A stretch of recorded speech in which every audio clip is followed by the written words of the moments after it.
Dear brothers and sisters, welcome back to another summary of the Life and Ministry meeting, week of December 1st to 7th, 2025. We're considering Isaiah chapter 3 to 5 as a Bible reading for this week, and the treasures from God's Word is entitled the first talk, Jehovah had a right to expect more. More of what? And this is about fruitage. In what ways we could produce certain fruitage? Let's find out together. And then we're concluding with the congregation Bible study. The local needs is about the last governing body update. Okay, friends. What if we start with the first talk entitled, Jehovah had a right to expect more? Imagine for a moment you're a vine dresser, not just any vine dresser, but an artist. You found the most fertile hillside, the one that gets the best sun, and you don't plant just any seed, but a cutting from a select red wine. The highest quality. You dedicate years to it. You dig the soil with your hands, you clear it stone by stone, you build a retaining wall to protect the ground, you even build a watchtower to guard it day and night. Your sweat and your love are in every inch of that land. You do it all with one hope, to see the day that vineyard rewards your effort with sweet, juicy clusters of grapes. How would you feel if, after all that, it only produced wild grapes, small, bitter, and useless? Small, it'll be disappointing. Today, we're talking about disappointment, but not just any kind. We're diving into one of the most powerful metaphors in the Bible.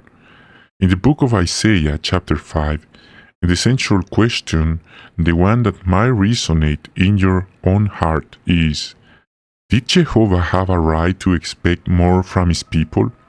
And even more importantly, what does that say to us today? First of all, let's take a look of the scripture at Isaiah chapter 5, verses 1, 2, and 7. Let me sing please to my beloved, a song about my loved one and his vineyard. My beloved had a vineyard on a fruitful hillside. He dug it up and rid it of stones. He planted it with a choice red vine, built a tower in the middle of it, and hewed out a winepress in it. Then he kept hoping for it to produce grapes, but it produced only wild grapes. Verse 7. For the vineyard of Jehovah of armies is the house of Israel. The men of Judah are the plantation he was fond of. He kept hoping for justice, but look, there was injustice. For righteousness, but look, a cry of distress. So, after hearing all this, Jehovah's question is not one of anger, but of heartbreak. It's the question of a heart that has given its all. What more could I have done? And here, friends, is the first practical lesson. True love always goes beyond what is required. Jehovah was not an absent owner. He was a present father. And then comes the harvest. The vine dresser's expectation turns to confusion and then to disappointment. They are not select grapes. They're wild grapes. The New World Translation footnote says, rotten berries. Imagine the bitterness. And what did these useless grapes represent? The Bible makes it clear, instead of justice, it gave bloodshed. Instead of righteousness, it gave cries of distress. The people who had received loss, so just they protect the poor, the foreigner, the widow, were now oppressing those very ones in a very bad way. Many of them were suffering in an insane way. And the people who were meant to be a kingdom of priests, an example to the world, had become the same or worse than everyone else. The fruit was not the cultivator's fault. He did everything right. The problem was with the wine. Has that ever happened to you? You're given an incredible opportunity to do something great, special care, and instead of giving your best, you give the minimum, just enough or less. That is the wild grape, wasted potential. And this is the part that many find difficult to understand. Jehovah's love is constant, but his protection is conditional. He warns, I'll take away its hedge, I lay it waste, I won't be pruned. Thorns and weeds will overrun it. So actions and consequences. The turn down wall is not an act of revenge, it's the logical consequence. If a plant refuses to bear fruit, eventually the farmer stops pruning it, stops watering it. He focuses on others that will. Jehovah withdrew his protection and allowed the consequences of their unfaithfulness, the invasions by Assyria and Babylon, to come. It was the natural result of having rejected his care. With all that being said, we understand why Isaiah 5:4 reads, What more could I have done for my vineyard that I have not already done? Why, when I hoped for grapes, did it produce only wild grapes? That's disappointing. A practical lesson: God's protection is linked to our obedience. It's not a magic shield that protects us from the consequences of our bad choices. When we insist on going down a path of wild grapes, eventually He allows us to walk that path to its end. Now, let's not look at this just as a story about an ancient people. This question speaks directly to you and me. Are we that vineyard? Really important one. Because Isaiah 5:6 reads, Now please let me tell you what I'll do to my vineyard. I'll remove its hedge, and it'll be burned down. I'll break down its stone wall, and it'll be trampled on. I'll make it a wasteland. I won't be pruned or hoed.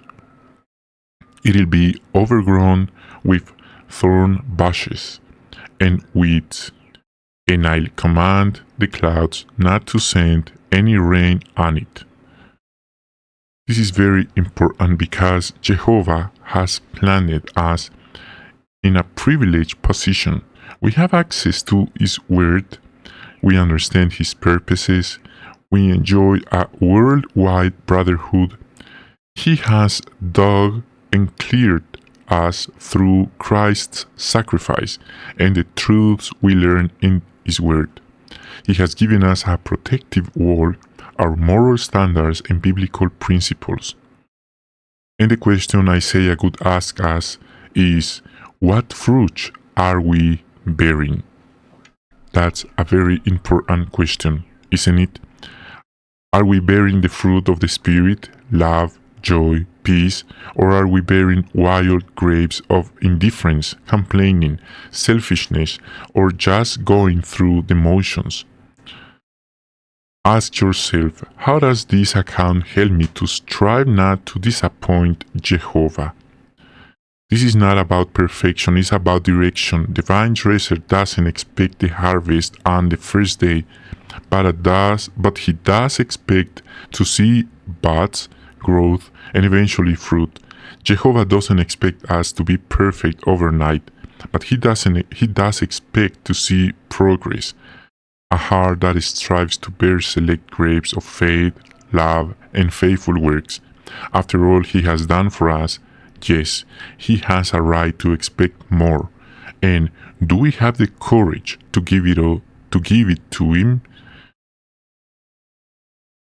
Today can be a new day in our vineyard, a day to be thankful for the care we received, to prune what is not bearing fruit, and to decide, with his help, to give him the best harvest of our life, because he is worth it. Now let's move on to the spiritual gems section. We're considering Isaiah chapter 3 to 5. And let's start by reading the first verses from Isaiah 5:8-9. We read, "Woe to those who join one house to another house, and who annex one field to another field, until there is no more room, and you live by yourselves on the land. Jehovah of armies has a sword in my ears, that many houses, though great and beautiful, will become an object of horror, without an inhabitant." The question we read is, what were the Israelites doing that displeased Jehovah? And some of them were greedily breaking. According to these verses, we read that some of them were breaking the law about real estate, divine laws regulating property, and that's not okay, and it happens today. And this teaches us that we must be careful not to take advantage of the defenseless, even to the point of keeping property dishonestly. Okay, now, what spiritual gems from this week's Bible reading would you like to share? And let's start with number 1, and this is 3:4. We read, "I'll make boys their princes, and the unstable will rule over them." This teaches us that Jehovah is a stable ruler, and of course Jesus, his son, as well. We need both Jehovah and his son Jesus, and this teaches us to depend radically on them, our immovable rock, and not on people. It motivates us to listen Jehovah's voice through the Bible study and of course the spiritual food. Number 2, 3, 10, and 11, we read, "Tell the righteous that it'll go well for them, they'll be rewarded for what they do. Woe the wicked one, disaster will befall him, for what his hands have done will be done to him." This teaches us that our actions have consequences. This truth is not meant to scare us, but to motivate us to sow good actions, trusting that Jehovah will bless us for our deeds and our faith. Number 3, 3:18, we read, "In that day Jehovah will take away the beauty of their bangles, and the headbands and the crescent-shaped ornaments."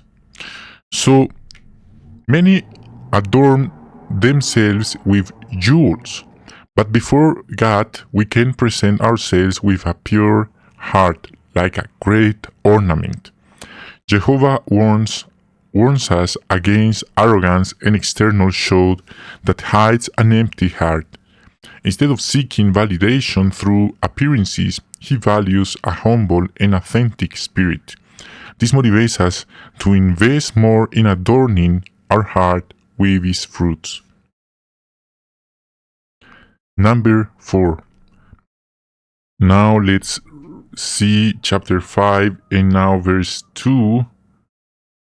"He dug up and reared off stones. He planted it with a choice red vine, built a tower in the middle of it, and hewed out a winepress in it. Then he kept hoping for it and to produce grapes, but it produced only wild grapes. The parable of the vineyard is an invitation to self-examination. Jehovah has given us everything necessary: fertile ground, protection, care, etc., to bear fruit, and this makes us think, what good grapes, love, peace, patience, service is Jehovah looking for us to produce? Number 5. Now 5:7 we read, "For the vineyard of Jehovah of armies is the house of Israel. The men of Judah are the plantation he was fond of, and he kept hoping for justice. But look, there was injustice, for the righteousness, but look, a cry of distress." We recently discussed about injustices in the Watchtower study some weeks ago. And Jehovah loves justice, and he is grieved when he sees selfishness and indifference in people. And this motivates us to be agents of justice, of his justice in our world, in our family, in our work, in our congregation, to defend the weak, to be honest, and live with integrity. Number 6, 5:8. Who those who join one house to another house, and who annex one field to another field, until there is no more room, and you live by yourselves on the land. This teaches us to guard against greed, the insatiable desire to possess more houses, lands, possessions, etc., can isolate us and makes us insensitive to the needs of others.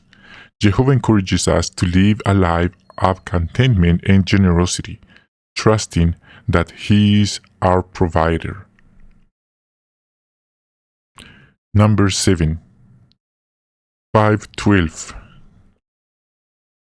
We read, "They have harp and stringed instrument, tambourine, flute, and wine at their feasts, but they don't consider the activity of Jehovah, and they don't see the work of his hands."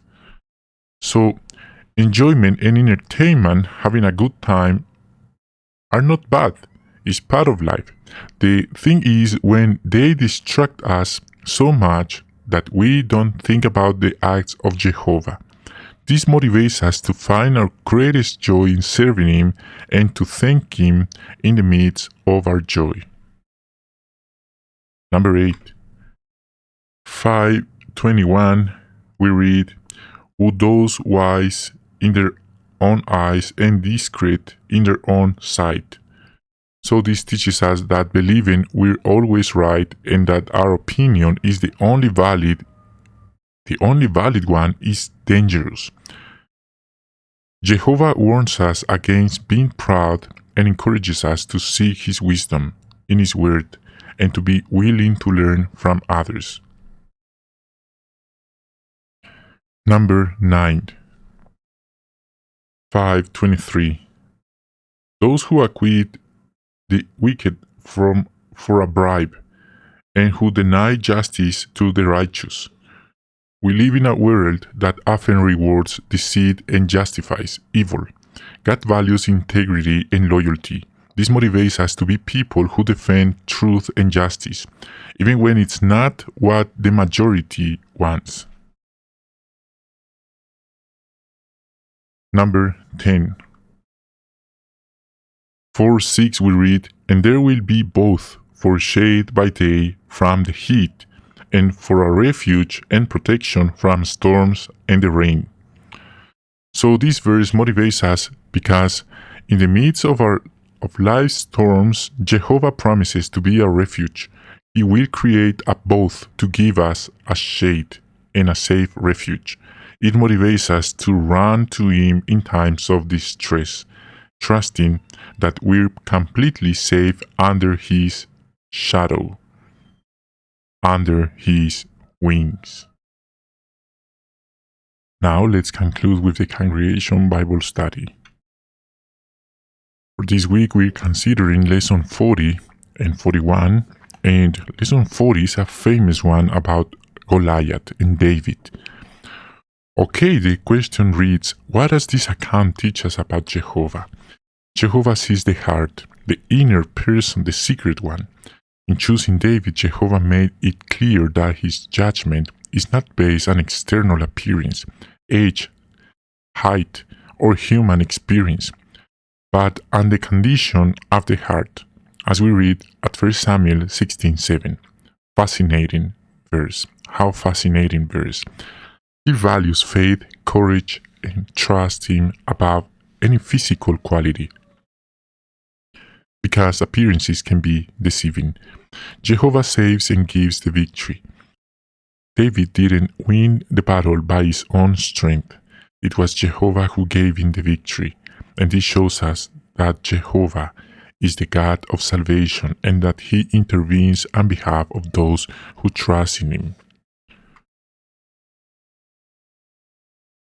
For Jehovah, nothing is impossible. Humanly speaking, the confrontation was a certain defeat, an experienced giant against a young shepherd. Yet the account shows that Jehovah's power can overcome any obstacle or enemy, no matter how formidable it seems. Jehovah defends his name. David made it clear that the fight was not personal, but that Goliath was defying the God of Israel. Jehovah acted to defend the holiness of his name and demonstrate his supremacy to all the nations. What practical lessons can we learn from this account? Trust in Jehovah, not in your own strength. David rejected Saul's armor because it was not what Jehovah wanted him to use.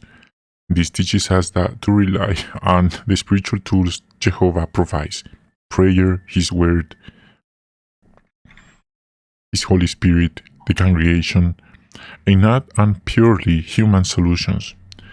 Faith is demonstrated by action. David's faith was not just a feeling. It moved him to act despite the danger. Our faith should motivate us to take concrete steps, even when we feel afraid. Don't underestimate what Jehovah can do with us.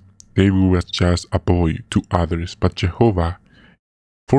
before Jehovah, David was a useful instrument. He saw his potential, David's potential, and this teaches us to no matter our age, abilities, or limitations, if we're willing, Jehovah can use us in powerful ways and incredible ways. Prepare spiritually. David didn't go to the battlefield unprepared. His prior experience caring for sheep and protecting them from lions and bears, along with his faith, was his training. It reminds us too of the importance of preparing now in times of peace for future challenges. How this information could be applied in the family? Parents, they can teach their children that Jehovah values who they are on the inside, not on their external achievements or appearance. Encourage them to develop qualities like courage and trust in God. Family worship, they can analyze what giants they face, such as bullying, peer pressure, or fear of speaking in class, and how, like David, they can trust in Jehovah to overcome them. Teaching priorities, help children see, just as David preferred his simple but effective tools, we should value spiritual riches more than material ones. How this information could be applied in the congregation? Encourage the young or the new ones. No one should be looked down on No one should be looked down on for being too young or new in the truth. Like David, they can have a heart full of faith and zeal that benefits the entire congregation. Assignments. When considering brothers for responsibilities, imitate the example of Jehovah and Samuel. Look for those who demonstrate godly qualities, not just those who are the most eloquent, or have been in the truth the longest. Giving talks or comments. Use this account to encourage brothers who feel overwhelmed by their personal problems. They're giants. All we have our own giants. Reminding them that with faith in Jehovah, they can be victorious. How this information could be applied in the preaching. Teach about Jehovah's name. Just as David used God's name, the tetragrammaton, we can explain to people that Jehovah is not a distant God, but a living God in whom we can trust. Encourage one another. The ministry can present giants like rejection, indifference, or apathy. We can remember David's experience to maintain courage and not to become discouraged. Use simple but effective arguments. David didn't use complex weapons. He used what he knew how to handle well. In the preaching work, we don't need complicated philosophical arguments, but the simple, powerful truths of the Bible, handled with faith. Let's move on to lesson 41. And now, David had the opportunity to attack King Saul, to defend himself from Saul and eliminating this problem. What does this account teach us about Jehovah? Jehovah is the supreme judge and avenger. By restraining David on 2 occasions, David demonstrated that he understood a key principle. Vengeance is mine. I'll repay, says Jehovah. Jehovah doesn't need us to take shortcuts or act unjustly to carry out his will. He's perfectly capable of handling opposers in his own time and way. Jehovah rewards integrity.